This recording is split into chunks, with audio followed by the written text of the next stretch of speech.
पुराना इतिहास माना जाता है। भारत के इतिहास को जवाहरलाल नेहरू ने अपनी किताब डिस्कवरी ऑफ इंडिया में बताया है। भारतीय इतिहास के कुछ पन्ने तो अभी भी निर्माणाधीन हैं।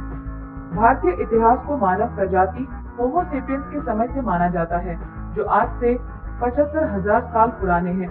लेकिन भारतीय इतिहास की प्रामाणिकता आज से 5,000 वर्ष पूर्व मानी जाती है। आइए भारत के इतिहास को संक्षिप्त में बताते हैं। पूर्व ऐतिहासिक युग, द प्री हिस्टोरिक एरा, पाषाण युग, द स्टोन एज।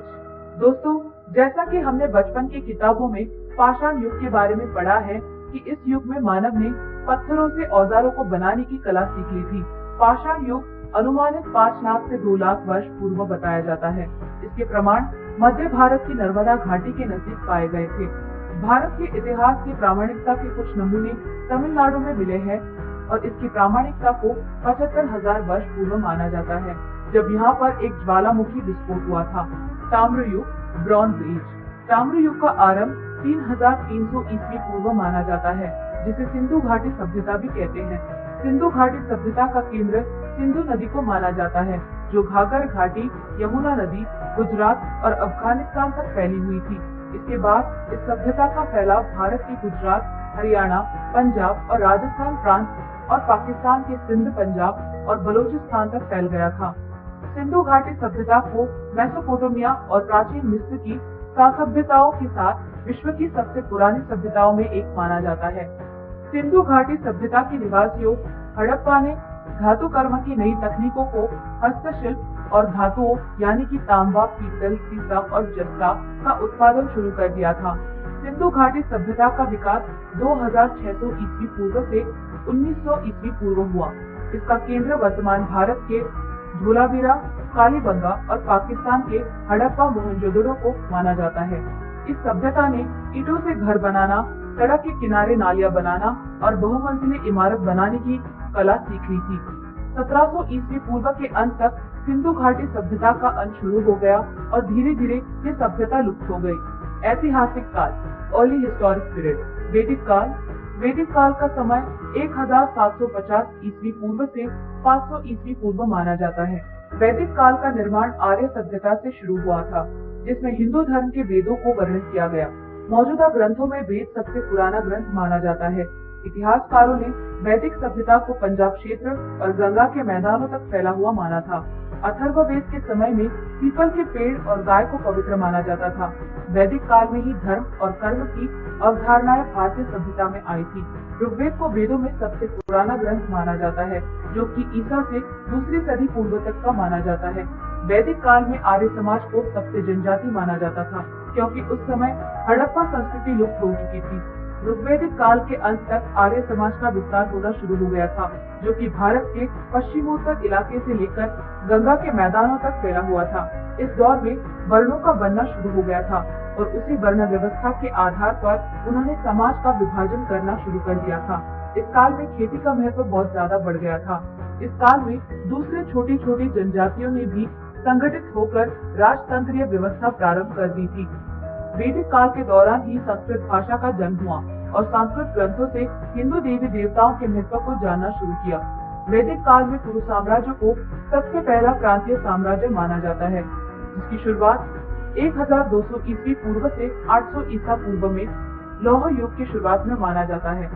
वैदिक काल में ही हिंदू धर्म के सबसे बड़े ग्रंथों रामायण और महाभारत का उद्गम हुआ था। वैदिक काल के अंत तक विदेहा साम्राज्य का उदय हुआ था, जिसका केंद्र वर्तमान भारत के बिहार और नेपाल में था। वैदिक काल के अंत के बाद महाजनपदों का निर्माण प्रारंभ शुरू हो गया था।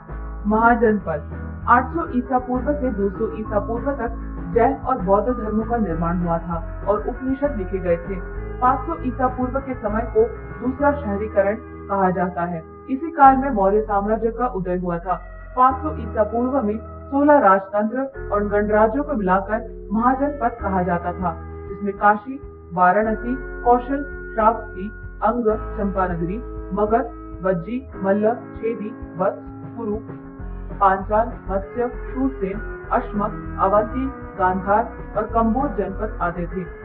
ये 16 महाजनपद गंगा के मैदानों में वर्तमान अफगानिस्तान से बंगाल और महाराष्ट्र तक फैला हुआ था। मौर्य साम्राज्य मौर्य साम्राज्य पहला ऐसा साम्राज्य था जिसने पूरे भारत को एक राज्य में तब्दील कर दिया और भारतीय इतिहास में भारत उपमहाद्वीप का सबसे बड़ा साम्राज्य बना। ऊपर दिए गए नक्शे में आप मौर्य साम्राज्य का विस्तार देख सकते हैं। इस साम्राज्य की स्थापना मगध के चंद्रगुप्त मौर्य ने नंद साम्राज्य को हराकर की थी। 272 ईस्वी पूर्व में चंद्रगुप्त मौर्य की मृत्यु के बाद बिंदुसार ने मौर्य साम्राज्य की कमान संभाली और उसने भी चंद्रगुप्त के अखंड भारत के स्वप्न को बनाए रखा। केवल कलिंगा क्षेत्र वर्तमान में उड़ीसा मौर्य साम्राज्य में शामिल नहीं था।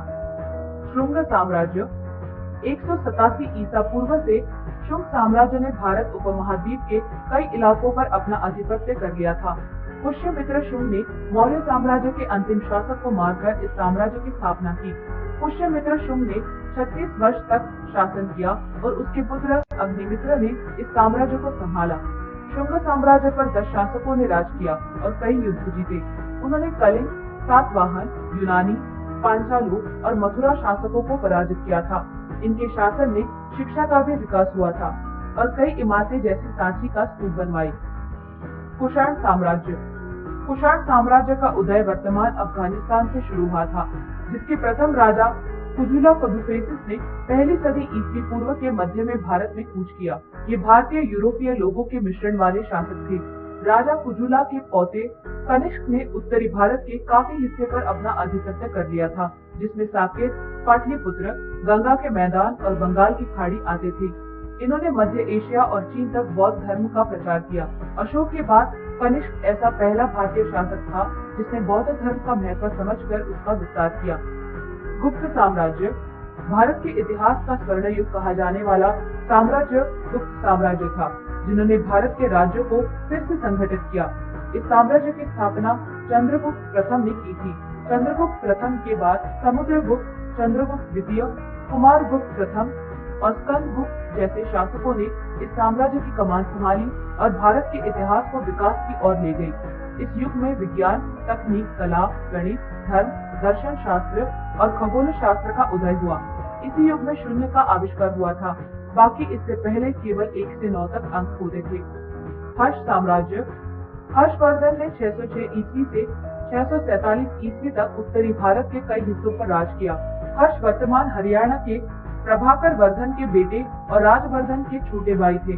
उन्होंने बहुत कम समय में अपना साम्राज्य पंजाब, राजस्थान, गुजरात, बंगाल और उड़ीसा तक फैला दिया था। गुप्त वंश के पतन के बाद उत्तरी भारत छोटे छोटे राज्यों में बंट गया था। हर्ष ने बौद्ध धर्म अपना लिया था। उन्होंने 16 वर्ष की उम्र में पंजाब और मध्य भारत के छोटे छोटे गणराज्यों को एकत्रित कर खुद को महाराजा की उपाधि दे दी। हर्ष कन्नौज के रहने वाले थे, लेकिन उन्होंने लगभग उत्तरी भारत के कई हिस्सों को अपने अंदर मिला लिया। उनके दरबार में शांति और समृद्धि पर चर्चाएं होती रहती थी। चालुक्य एवं पल्लव। 6वीं से 8वीं सदी तक दक्षिण भारत में चालुक्य और पल्लव नरेशों का वर्चस्व रहा। राष्ट्रकूटों ने चालुक्यों से और चोल वंश ने पल्लवों से वहां की सत्ता छीन ली। बंगाल में पाल वंश ने 8वीं और 9वीं सदी में शासन किया और उसके पश्चात सेन वंश के लोगों ने बंगाल के शासक बन गए। दक्षिण में चोल वंश काफी प्रभावी रहा। इनका राज्य श्रीलंका और मालदीव तक था। 14वीं सदी के मालिक काफूर के आक्रमण के समय तक ये दक्षिण में राज करते थे। तो दोस्तों, ये थी जानकारी भारत के इतिहास के बारे में। आशा करते हैं कि आपको ये वीडियो जरूर पसंद आया होगा। मिलते हैं अगली वीडियो में।